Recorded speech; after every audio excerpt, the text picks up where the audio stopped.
ये कांग्रेस कमेटी के द्वारा मुझे वैशाली लोकसभा का ऑब्जर्वर नियुक्त किया गया है। आज हम आए हैं इसमें विशुद्ध रूप से अपने संगठन के जो होने वाला चुनाव है आगामी लोकसभा, जो मेरा इंडिया गठबंधन का उम्मीदवार होगा, उस पर बूथ पर मजबूती से तैयारी रहे और ये जुमलेबाज सरकार जो 10 साल से अपने ही जो वादा 10 साल से 2 इलेक्शन में जनता के सामने उन्होंने किया और स्वयं उसके उल्टा काम किया, उसको गांव-गांव और बूथ-बूथ तक जानकारी दी जाए। आज भी हमारे देश में अभी अगर आप लोग नहीं होते, आप लोग माने आप लोग जो यहाँ खड़ा है, तो जो हमारे मीडिया, मैं खुल के बोलना चाहता हूँ कि 3 चीज़ मिल करके इस संविधान को धज्जी उड़ा रही है। एक मीडिया, नेशनल मीडिया, दूसरा मोदी और तीसरा ये जो चुनाव हो रहा है अथी से, ईवीएम से, ये मशीन। जनता तो जान चुकी है और वो भी जान चुके हैं कि जो 10 साल हमने समझाया लोगों को, लोग हमको बढ़िया से समझ लिया है। इसका जीता जागता उदाहरण है कि घबराहट में आज जो संवैधानिक चीज़ है उसको दुरुपयोग करके और हमारे इंडिया गठबंधन के कुछ लोगों को, जो लोग डर जाते हैं, उनको तुर्क मिला लेते हैं, घुटना टेका लेते हैं, और जो नहीं डरते हैं उनको परेशान करते हैं। आप सुने होंगे कि देश के प्रधानमंत्री महाराष्ट्र में भाषण दिए, अजीत पवार को उन्होंने कहा कि 27,000 करोड़ का इन्होंने घोटाला किया है, 48 घंटा के अंदर जेल भेजेंगे।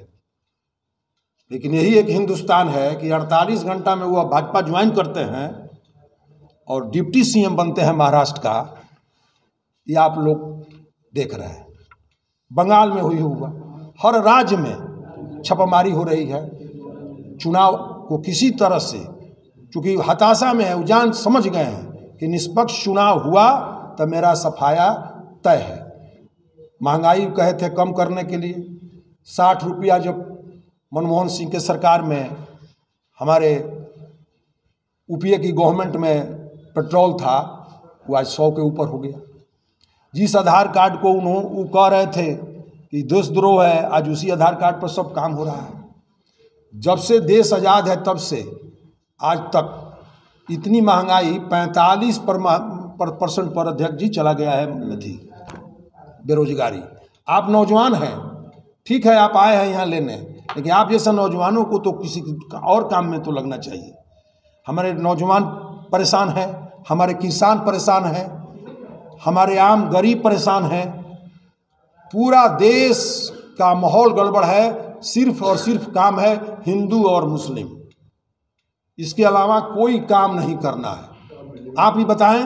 मैं आपके माध्यम से कहना चाहता हूं भाजपा के लोगों से कि अगर आप मुसलमान के खिलाफ बोलते हैं तो क्या बता दीजिएगा कि इस देश में एक मुसलमान इस 10 साल में कहीं दूसरे देश में चले गए? न गए न जाने वाले हैं। आप सिर्फ लड़ाते हैं और पूरा चुनाव बीतेगा, बात खत्म। इस देश के मुसलमान आज़ादी में थे, आज भी हैं, कल भी रहेंगे। हिंदू, मुस्लिम, सिख, ईसाई को लड़ाना है और लड़ा करके काम करना है। इसलिए अगर हमारे सभी, चूँकि हम इस देश को आज़ाद करने वाले पार्टी से आते हैं, हमने इस देश के लिए कुर्बानी दिया है। हम अगर खड़ा नहीं होंगे तो दूसरा कौन खड़ा होगा?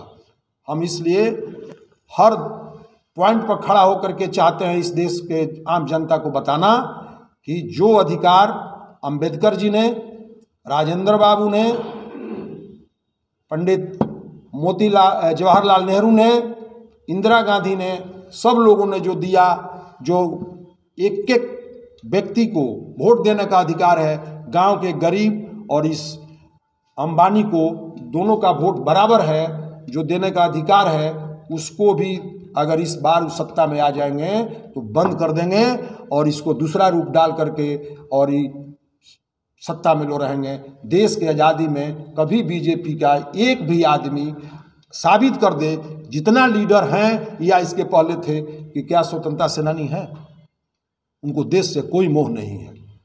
इसलिए इस जुल्मबाज सरकार को हटाने के लिए, उनके झूठे वादे को जनता के बीच पहुंचाने के लिए आज हम अपने अध्यक्ष की अध्यक्षता में बैठे हैं और हमारे सभी प्रखंड अध्यक्ष उपस्थित हैं। हम आगे की तैयारी के लिए जाए हैं।